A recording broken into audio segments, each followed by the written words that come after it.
Concept का नाम है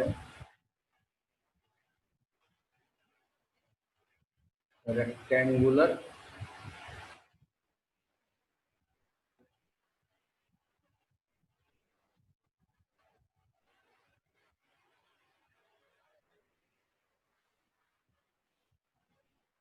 का नाम है रेक्टेंगुलर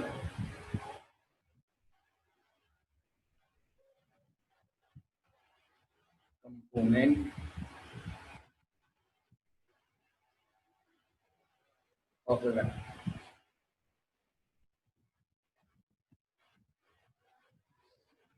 क्या चीज होता है, लेट अस अंडरस्टैंड। अब आप वेक्टर में ऑलमोस्ट सारा बेसिक पढ़ चुके हैं, तो बेसिक का मतलब होता है वो चीजें जिसके ऊपर हम फाइनली काम करते हैं किसी भी सब्जेक्ट। तो उसमें आपने एक पढ़ा ग्राफिकल रिप्रेजेंटेशन और एक पढ़ा कंपोनेंट्स। तो सपोज कीजिए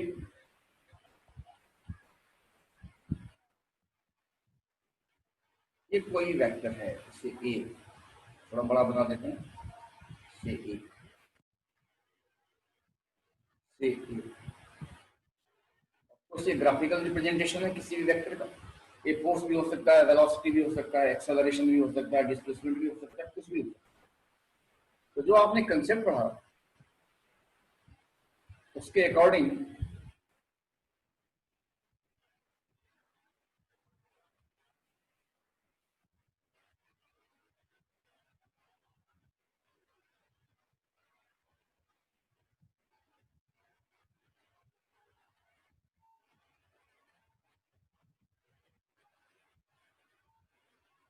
ए,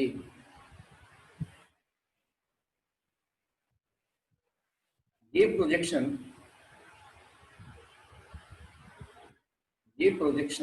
ए एक्स दैट इज कंपोनेंट, और ये प्रोजेक्शन हमारा ए वाई है। ए एक्स ए कॉस थीटा, ए वाई ए साइन थीटा। अब ये जो कंपोनेंट है ये इसी वेक्टर का पार्ट है। पार्ट को ऐड करने से वेक्टर कंप्लीट हो जाना चाहिए। तो क्या ये वेक्टर कंप्लीट हो रहा है? लेट अस चेक, क्या ये करेक्ट है? क्या ये करेक्ट है? It is not correct, not correct, because दो स्केलर का एडिशन एक वेक्टर के बराबर नहीं हो सकता। पेन प्लस पेन पेन ही रहता है, बुक नहीं बनता। तो सवाल है इसको कैसे करेक्ट करना। इस वेक्टर को अगर हम इसके कंपोनेंट्स एक्स और ए वाई के फॉर्म में लिखना चाहें तो कैसे लिख सकते हैं? इसके लिए कैसे लिख सकते हैं, आपको दो तीन कंसेप्ट बताया गया। एक कंसेप्ट था यूनिट वेक्टर, इसमें हम यूज करेंगे एक concept unit vector. Unit vector में आपको एक चीज बताया गया है,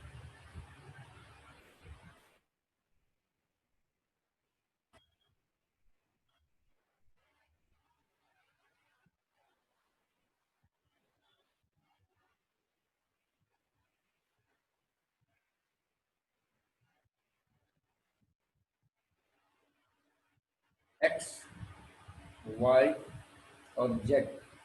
हमने आपको बताई थी कि हम एक्स के अलोंग यूनिट वेक्टर लेते हैं आई, नाम दिया हुआ।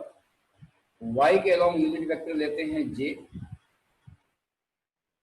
और जेड के अलोंग यूनिट वेक्टर लेते हैं के। कन्वेंशन है आई जे और के हमारा यूनिट वेक्टर है, इसीलिए इसका मैग्नीट्यूड 1 होगा। अब इसको कैसे यूज करेंगे अभी आपको बता। दूसरा कंसेप्ट हमने बताया था आपको, multiplication A vector with a scalar, कि अगर बी वेक्टर है तो के भी वेक्टर होगा। B and KB are two vectors having the same direction. The magnitude of KB is K times of B. और अगर ये K नेगेटिव हो तो B and minus KB.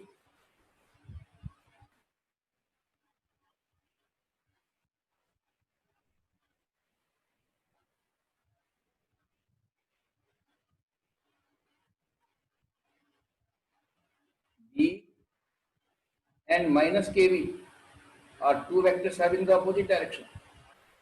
उसी तरीके से I एक यूनिट वेक्टर है, लेकिन है तो ये वेक्टर, मतलब ये वेक्टर के सारे प्रॉपर्टी को होल्ड करेगा। इसका मतलब I and 5I will be two vectors having same direction, मतलब I अगर x के along है तो 5I भी x के along होगा, फिर इसका मैग्नीट्यूड 5 हो जाएगा। Similarly, J and 5J are two vectors having the same direction.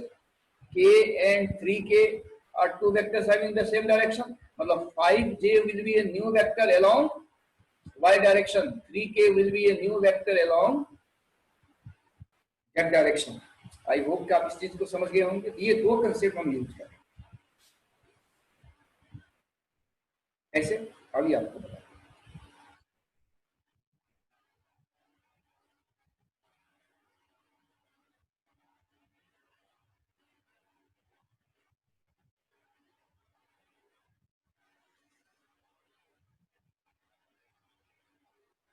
x y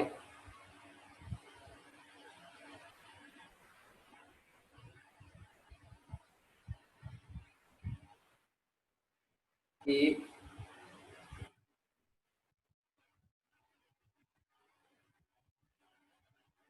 ax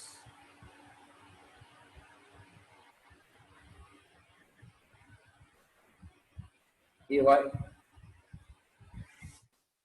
ax एक cos थीटा था, ay ये साइन थीटा था। इस पर बेस्ड बहुत सारे आपने क्वेश्चन बनाए। अगर कोई कंफ्यूजन है तो पिछला वीडियो देखिए। एक एग्जांपल मैं दे देता हूँ।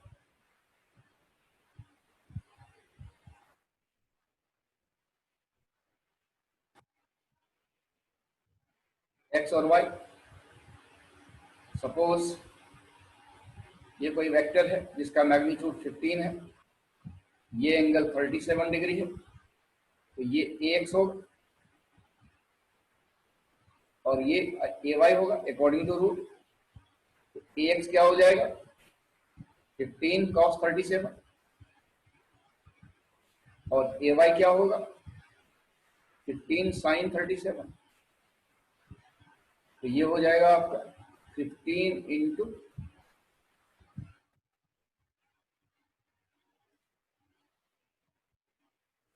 ax will be equal to 15 into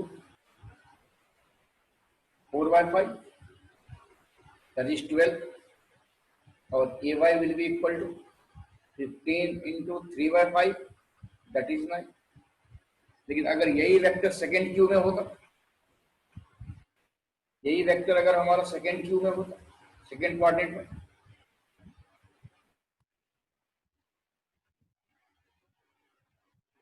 x और वाई, सपोज कीजिए यही वेक्टर हमारा सेकेंड क्यू में है 37 डिग्री, थोड़ा लाइन टेढ़ा हो गया बट आई होप आप समझ रहे होंगे।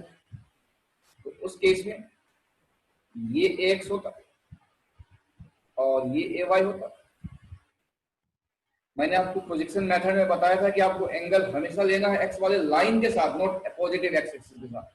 तो यहाँ हो जाएगा 15 cos 37 it is remain same, लेकिन इसका प्रोजेक्शन जो है, जो इस वेक्टर का प्रोजेक्शन है, ये प्रोजेक्शन ये नेगेटिव एक्स की तरफ है, तो यहाँ माइनस लगा देते हैं और ए वाई 15 sin 37 ये हमारा रिमेन पॉजिटिव वाई की तरफ है, तो ये आपका इस केस में -12 हो जाएगा और इस केस में ये +9 हो जाएगा। Take another example.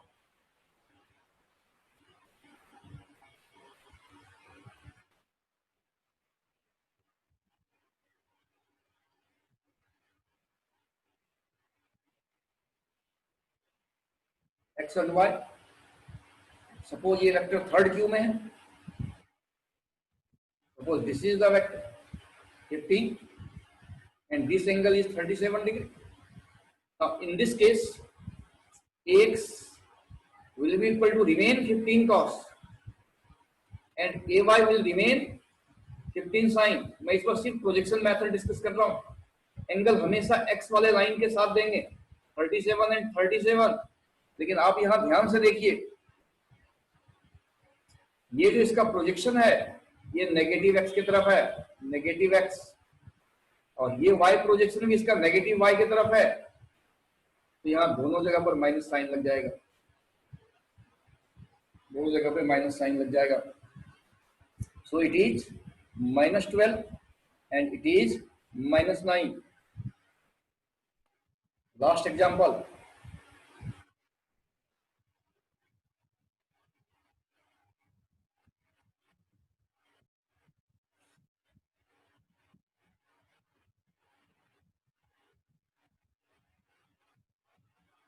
x and y, वो ये है वेक्टर आपका, दिस एंगल इज 37 से this angle is 37, vector is remain वही सेम ना। इस केस में देखिए ax will be equal to +15 cos 37, क्योंकि पॉजिटिव x की तरफ है, तो इट इज +12, और ay will be equal to, यहाँ पर देखो y प्रोजेक्शन नेगेटिव हो जाएगा, तो इट इज -9। आई होप कि आपको प्रोजेक्शन रिकॉल हो गया होगा। यहाँ पर ये डिस्कशन करने का ये पर्पस था कि ये ax और ay बेसिकली जब आप कैलकुलेट करते हैं तो ये बेसिकली एक नंबर आता है, कुछ भी आ सकता है, जैसे +12 +9 या कुछ भी। ax ay बेसिकली एक नंबर है, तो ये स्केलर पार्ट ऑफ वेक्टर है। हम यहाँ डिस्कस कर रहे हैं कि इस वेक्टर को ax और ay के फॉर्म में कैसे लिखें, क्योंकि अगर ये a इक्वल टू हम लिख देते हैं ax + ay, it is wrong, क्योंकि vector can not be equal to scalar, क्योंकि ये दोनों स्केलर का सम स्केलर के बराबर हो जाएगा। तो कैसे करेक्ट करते हैं, let us move on the next page.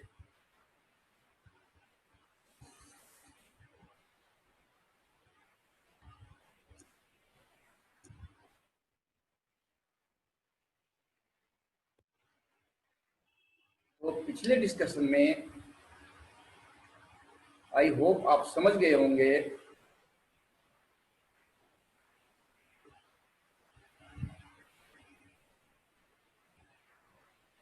ax और ay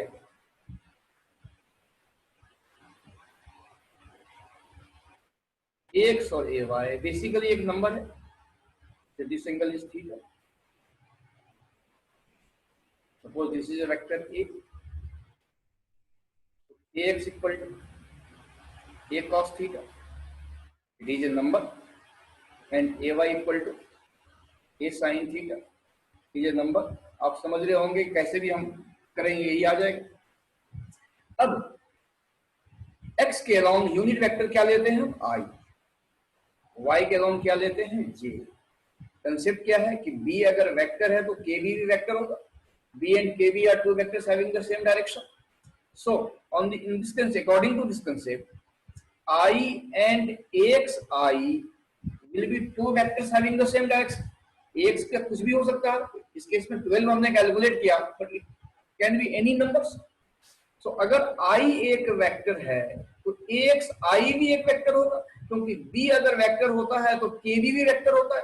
kb की जगह यहाँ b की जगह i है और k की जगह ax है, ax एक नंबर है, मीन्स अगर i एक यूनिट वेक्टर है तो axi will be a vector along the x direction, let it is p।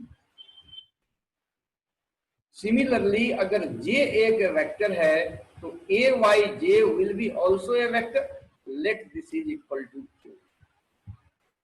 एक तरीके से आपके पास दो वेक्टर है p और q, p along the x axis, q along the y axis, और p का मैग्नीट्यूड अगर हमें निकालना हो तो कैसे निकालेंगे, axi का मैग्नीट्यूड, ax ऑलरेडी एक नंबर है तो ax को बाहर करो, i का मैग्नीट्यूड ये 1 होता है, मींस p का लेंथ ax के बराबर होगा। इसी तरीके से अगर हम q का मैग्नीट्यूड कैलकुलेट करें तो it will be equal to ayj का magnitude, so it will be ayj constant बाहर करो, j का मैग्नीट्यूड, j का मैग्नीट्यूड 1 होता है तो ये ay के बराबर है, मींस p आपके ax के बराबर है और q आपके ay के बराबर है। तो इस थ्योरी पर अगर हम मूव करते हैं तो then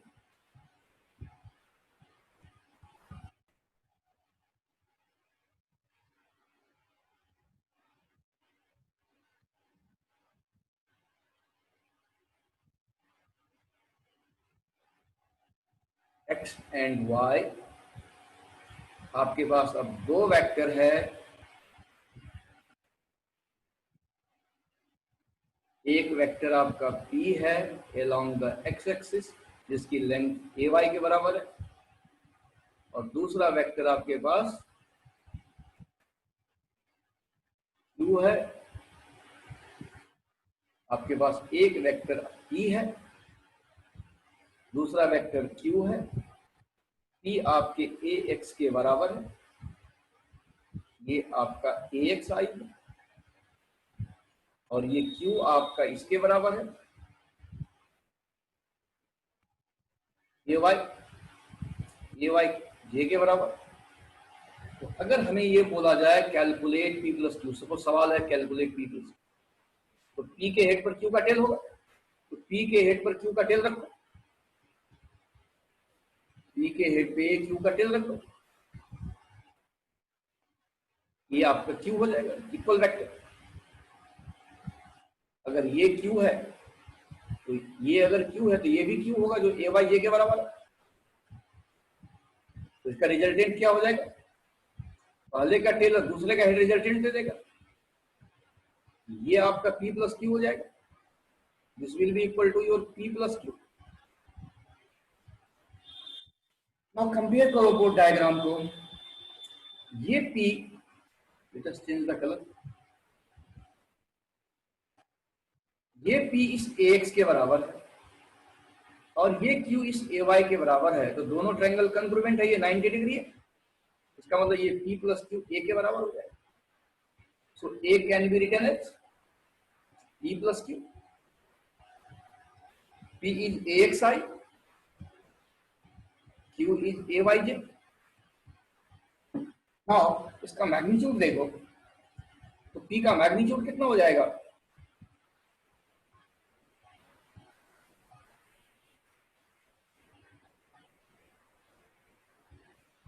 so a will be equal to magnitude triangle rule से p square plus q square plus 2pq cos 90, क्योंकि p और q के बीच में कितना एंगल बना है 90 डिग्री, अंडर रूट cos 90 0, तो it is equal to p square plus q square square root, so p is equal to a, so a का magnitude कितना हो जाएगा, it is equal to ax square plus ay square square. जब आप a को इस तरीके से लिखते हैं, a equal to axi plus ayj, इसी को बोला जाता है रेक्टेंगुलर कंपोनेंट ऑफ वेक्टर, क्योंकि रेक्टेंगुलर का मतलब परपेंड 90 डिग्री। तो ये देखो, ये ax और ay के फॉर्म में लिखा, वेक्टर प्लस वेक्टर वेक्टर होगा, इसी को बोला जाता है rectangular form of vector. I hope आप समझ गए होंगे। एक बार और रिकैप कर देते हैं। जब शुरू में हमने डिस्कशन किया तो डिस्कशन का रिजल्ट ये आया था बच्चों कि इस तरीके से a equal to ax plus ay हम नहीं लिख सकते, ये गलत है, क्योंकि दो स्केलर का सम एक वेक्टर के बराबर नहीं। तो हमारे पास ये क्वेश्चन आया कि आखिर हम इसको कैसे लिखें। तो इसमें इस पेज में हमने आपको ये बताया था कि कंपोनेंट्स ax और ay बेसिकली एक नंबर है, एक वैल्यू है। तो हमने इसके लिए क्या किया, हमने इसके लिए दो कंसेप्ट यूज किया। एक कंसेप्ट क्या था कि अगर यूनिट वेक्टर का कंसेप्ट कि एक्स वाई जेड के अलोंग यूनिट वेक्टर हम आई लेते हैं, वाई के अलोंग जे और जेड के अलोंग के लेते हैं, ये एजम्पशंस है। जैसे आपका नाम रखा गया है कि आपका नाम अगर राहुल है, तो अगर ये कोई क्वेश्चन पूछे कि आपका नाम राहुल क्यों है, यू हैव नो आंसर, अच्छा लगा रख दी। तो सिमिलर वे में हमें अच्छा लगा एक्स के अलोंग आई, वाई के अलोंग जे और जेड के अलोंग के हमने। दूसरा कंसेप्ट यूज किया हमने मल्टीप्लीकेशन में वेक्टर विथ एक्स। अगर एक वेक्टर को एक स्केलर से मल्टीप्लाई करते हैं, रिमेन ए वेक्टर, अगर मल्टीप्लायर पॉजिटिव है तो डायरेक्शन सेम रहता है, मल्टीप्लायर नेगेटिव है डायरेक्शन डिफरेंट रहता है। इस कंसेप्ट को अगर मैं यूज करूं तो आई एक यूनिट वेक्टर जरूर है, लेकिन है तो ये वेक्टर तो 5i भी एक वेक्टर होगा। मतलब अगर i को हम k से मल्टीप्लाई करते हैं तो ये रिमेन ए वेक्टर होता है, बट इसका डायरेक्शन हमें पता होता है x के बाद। सिमिलरली अगर j को अगर हम एक यूनिट वेक्टर है 5j कर देते हैं, मीन्स kj कर देते हैं, तो ये एक वेक्टर बनता है y के अलॉन्ग। सिमिलरली k को अगर हम से mk से मल्टीप्लाई कर देते हैं तो ये भी एक वेक्टर आता है जो z के अलॉन्ग। इस कंसेप्ट को यूज किया तो हमने क्या किया कि ये यहां पर लगाया कि अगर i वेक्टर है तो axi भी एक वेक्टर होगा, क्योंकि एक नंबर है, तो इस केस में 12 आया था या -12 आया था। I and axi are two vectors having the same direction, means axi का डायरेक्शन x के अलॉन्ग होगा, इसको हमने p मान लिया। Similarly j and ayj are two vectors having the same direction, means q का डायरेक्शन y के along होगा। अब सवाल हमें नया कर दिया हमने कि p प्लस q कैलकुलेट करो, तो p प्लस q में p आपका यहां दिख रहा होगा कि x के अलॉन्ग है, q आपका y के अलॉन्ग है। ट्रायंगल रूल के हिसाब से एक वेक्टर के हेड पर दूसरे वेक्टर का टेल रखते हैं, तो p के हेड पर हम q का टेल रखेंगे इस तरीके से, दोनों 90 डिग्री पर है, दोनों 90 डिग्री पर है। सो ये आपका रिजल्टेंट हो जाएगा। अब यहां पर अगर हम ट्रायंगल के हिसाब से देखते हैं तो ये p का लेंथ ax के बराबर है, q का लेंथ ay के बराबर है अकॉर्डिंग टू ग्राफिकल रिप्रेजेंटेशन। इसका मतलब ये दोनों ट्रायंगल कन्वर्जेंट हो जाएगा। इसका मतलब p प्लस q रिजल्टेंट ये वेक्टर a के बराबर होगा। मींस a को हम लिख सकते हैं p plus q, that is p axi है, q ayj। अब p q परपेंडिकुलर है तो रिजल्टेंट हो जाएगा p square plus q square का अंडर रूट। p का मैग्नीट्यूड a के x के बराबर, q का मैग्नीट्यूड ay के बराबर, मींस a का वैल्यू हो जाएगा x करता है। जब आप किसी वेक्टर को axi प्लस ayj के फॉर्म में लिखते हैं तो सही हो जाता है रेक्टेंगुलर फॉर्म।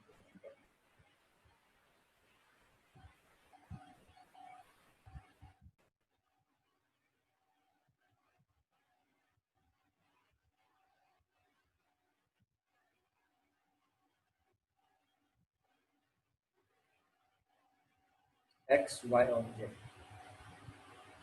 अब सपोज करो ये एक वेक्टर है, अब सपोज ये एक वेक्टर है,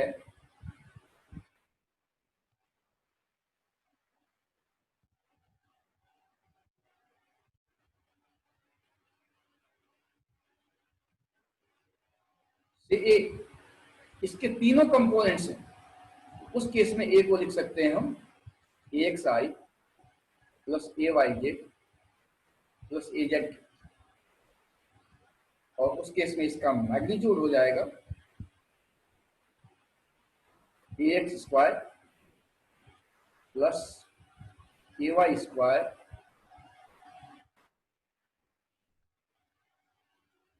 plus ay square plus az square square.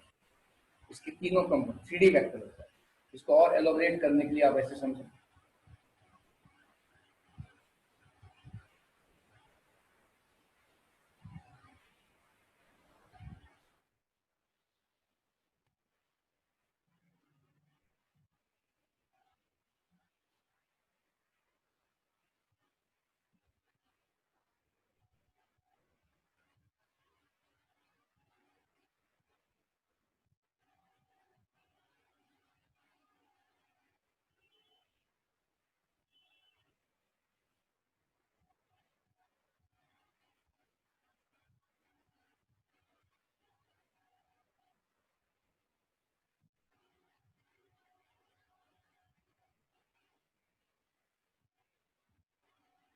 Suppose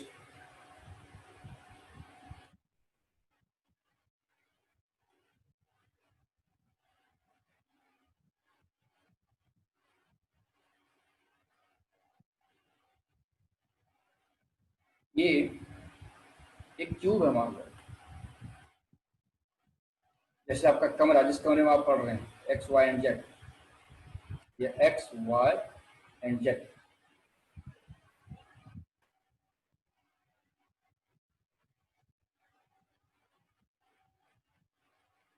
Z और एक वेक्टर है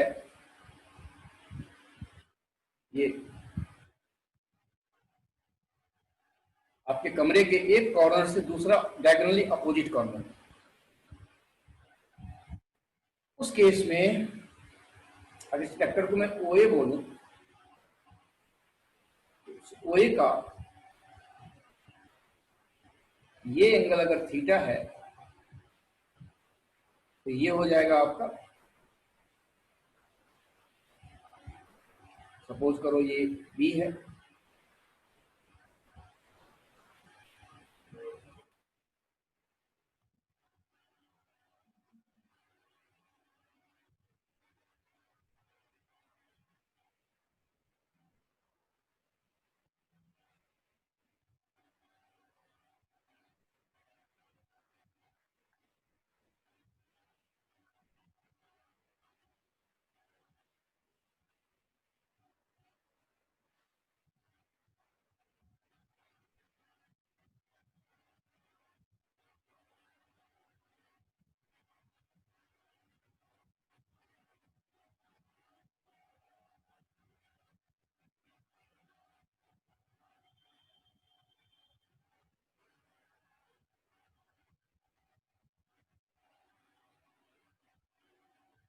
सपोज ये C है,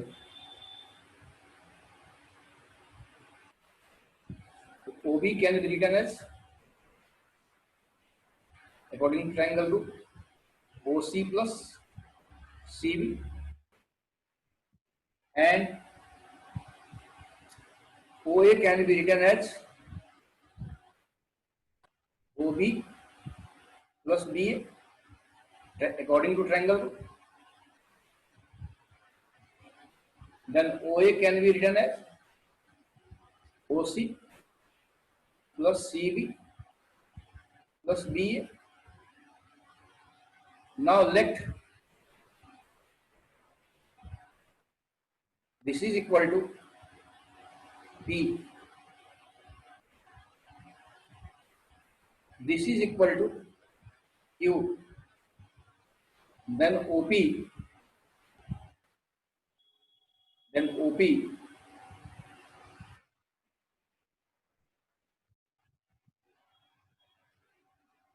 will be equal to B,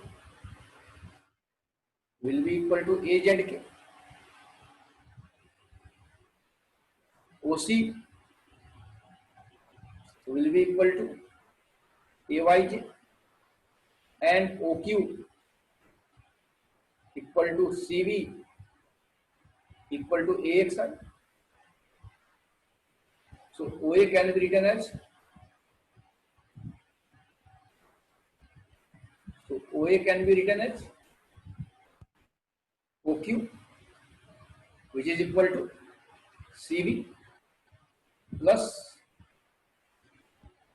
OP, which is equal to BA plus OC. So OQ will be equal to AXI plus AYJ plus AZK. ये mathematical part है, ये इतना detail में आपको नहीं पढ़ना क्योंकि फिजिक्स में हम लोग ये सब चीजें यूज नहीं करते। फिजिक्स में हमारा इतना ही काफी होता है लिखना, आपको एलॉबरेशन के लिए मैं बता रहा हूँ। तो this can be written as this, this is called rectangular component of vector. अब इसके कुछ एप्लीकेशन मैं आपको बताता हूँ जो आपको नेक्स्ट वीडियो में कवर करेंगे।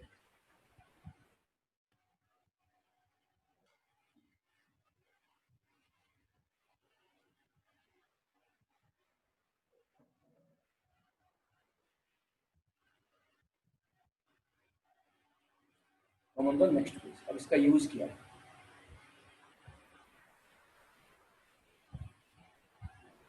सपोज करो मैं लिखता हूं a equal to 3i plus 2j plus 4। ये इस तरीके से जब हम वेक्टर को लिखते हैं इसे बोलते हैं रेक्टेंगुलर कंपोनेंट ऑफ वेक्टर। इसका मतलब क्या है, इसका मतलब समझो।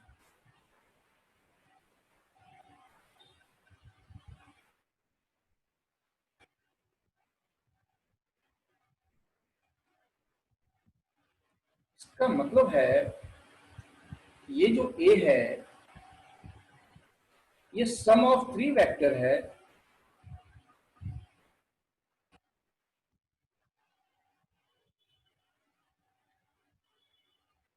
सम ऑफ 3 वेक्टर है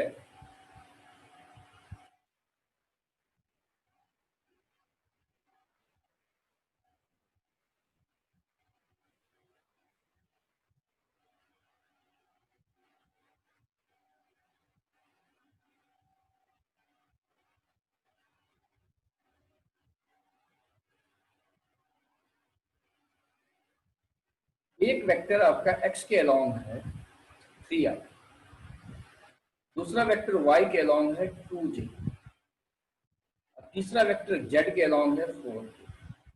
originally this is the sum of 3 perpendicular vector. उस केस में a का मैग्नीट्यूड कितना हो जाएगा, ax square plus ay square plus az square whole square root. So it is 3 square plus 2 square plus 4 square square root.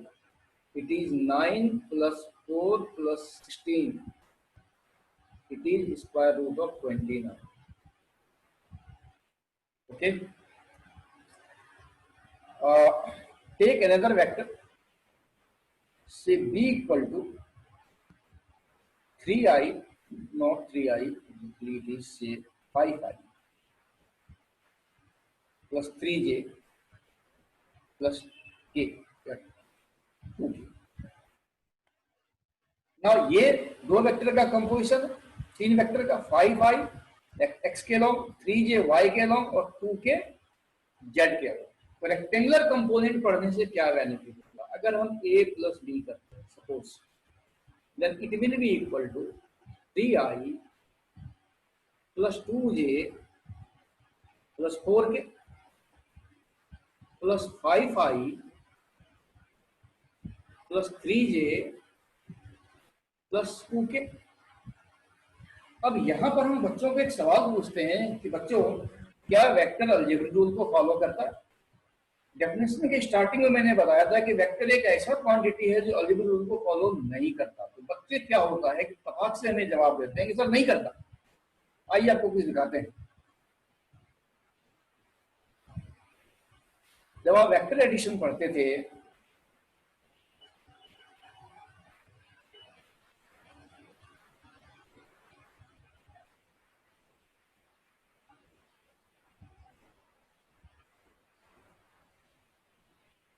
A B और सी, ये angle theta,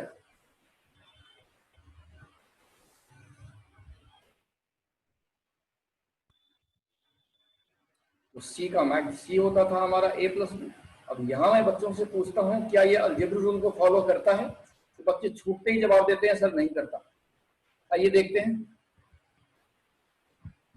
cos theta, अगर ए और बी के बीच में एंगल थीटा हो जाए, if theta equal to 0, that is vector A parallel to vector B, that is vector A parallel to vector B.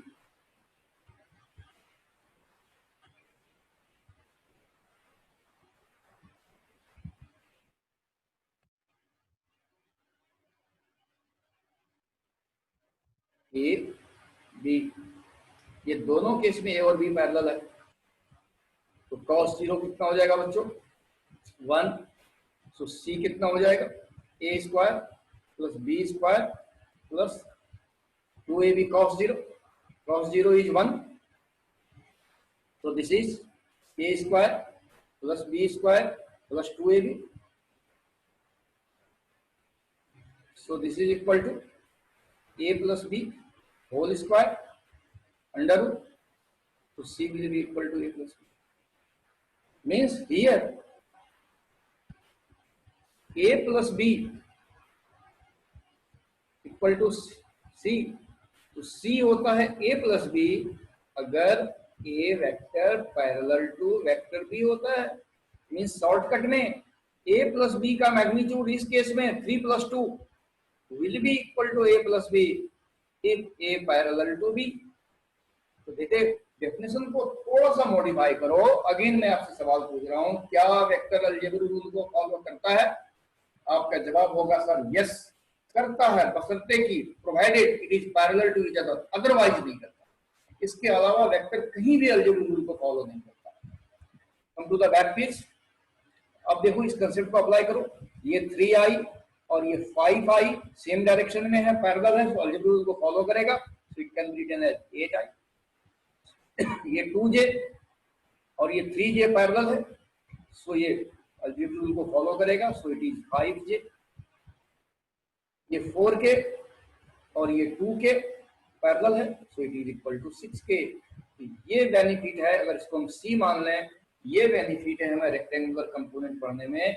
यहाँ इस तरीके से लिखने के बाद वेक्टर को हम अलजेब्रिक रूल के हिसाब से ट्रीट कर सकते हैं, पढ़ना थोड़ा इजी हो जाता है बस। और भी बहुत सारे यूज है, इसके एडवांस स्टेज पे देखेंगे। ये हो जाएगा 64, ये हो जाएगा 25, ये हो जाएगा 36, it is equal to 5,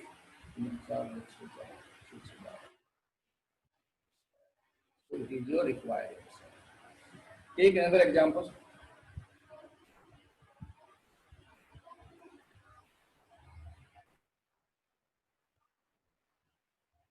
Let a equal to I minus 2j plus 2k, b equal to 2I minus j plus 3k, c equal to I plus j minus k. Question is calculate 2a plus 3b minus। अब आई जे के पढ़ने से सबसे बड़ा benefit ये है, इसको हम अलजेब्रिक रूल की तरह ट्रीट कर। कैसे?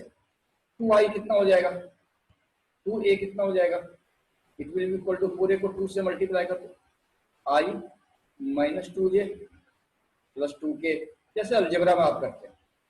तो यहाँ पर हो जाएगा equal to 2i minus 4j plus 4k। 3b का वैल्यू निकालो, ये हो जाएगा 3 into 2i minus j plus 3k, जो b का वैल्यू, और ये हो जाएगा 6i minus 3j plus 9k। Minus सी निकालो, नेगेटिव कर दो, ये हो जाएगा minus i minus j plus k। तीनों को ऐड कर दो, 2a plus 3b minus C will be equal to 6 2 8 7i, इसको ऐड किए 2 plus 6 8 minus 1 7 minus 4 minus 3 minus 7 minus 1 minus 8, यहाँ हो जाएगा 4 प्लस 9 13 प्लस 1 14। सपोज इसका ये वेक्टर मान लो ई है, अगर ई का हमें मैग्नीट्यूड निकालने के लिए कोई बोल दे, ये हो जाएगा 7 square plus minus 8 square plus 14 square square root. इस तरीके से आप कुछ भी निकाल सकते हैं, 2a प्लस 3b भी निकाल सकते हैं। ये हो जाएगा 2 plus 6 8i minus 4 minus 3 minus 7j plus 13k, इसका मैग्नीट्यूड निकाल लीजिए। तो आई जे के फॉर्म में जब आप वेक्टर को पढ़ते हैं, it is called rectangular component of the vector. इस केस में वेक्टर पढ़ना बहुत ही इजी हो जाता है। तो आप आगे आपको इसका यूज पता चलेगा कि इसका यूज क्या है बेसिकली। तो इसके नेक्स्ट वीडियो में हम आपको वेक्टर प्रोडक्ट बताएंगे। वेक्टर के एंड पर आ रहे हैं, nearly coming to the end of the vector. ठीक है, तो नेक्स्ट वीडियो